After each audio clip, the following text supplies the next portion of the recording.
Nggak ada duit, nggak dicoblos. Apa sih yang diharapkan dari politik uang? Pemimpin yang baik mensejahterakan rakyatnya? Atau infrastruktur layanan masyarakat yang memadai? Mumpung musim pilkada nih, kayaknya kita harus bahas kenapa kita harus stop menerima uang sogokan atau serangan fajar dari calon pemimpin daerah dan tim suksesnya. Kita tahulah bahwa money politik itu adalah uang politik yang bisa merusak prinsip dasar dari demokrasi, yaitu pemilihan umum yang adil, bebas, serta transparan. Ketika calon pemimpin kita membeli suara kita menggunakan uang, maka suara masyarakat tidak lagi berharga. Dan ini artinya menciptakan ketidakadilan dalam proses politik. Oke lah, kita kasih contoh dengan bahasa yang mudah. Misalkan pada pemilihan bupati dan wakil bupati daerah, kita diberikan uang tunai senilai Rp500.000 untuk memilih paslon tertentu.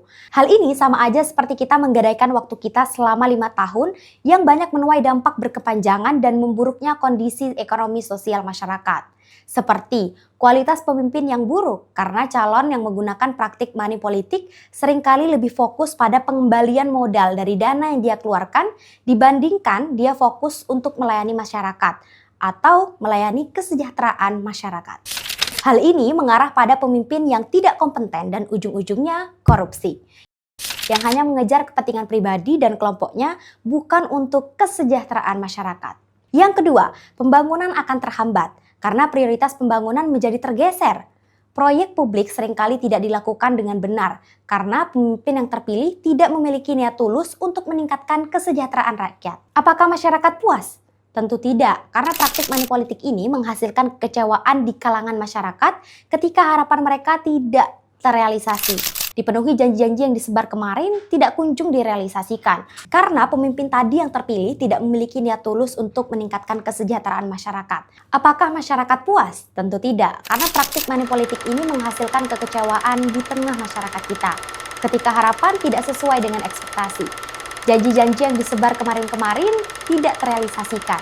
Maka dari itu, penting untuk kita semua memilih berdasarkan visi dan misi serta kapasitas calon, bukan berdasarkan uang dengan ribuan janji yang dituai dan program yang akan direalisasikan ketika beliau terpilih. Namun dengan serangan fajar yang diberikan, apakah masyarakat masih yakin untuk memilih calon pemimpin yang menggunakan praktik money politik untuk menggadaikan waktu kita selama 5 tahun ke depan? 5 tahun bukan waktu yang sebentar untuk membenahi suatu daerah, seperti menyiapkan sumber daya manusia yang siap terjun ke dalam dunia kerja, memanfaatkan potensi sumber daya alam di lingkungan sekitar untuk memberdayakan masyarakat, dengan tujuan mengentaskan kemiskinan.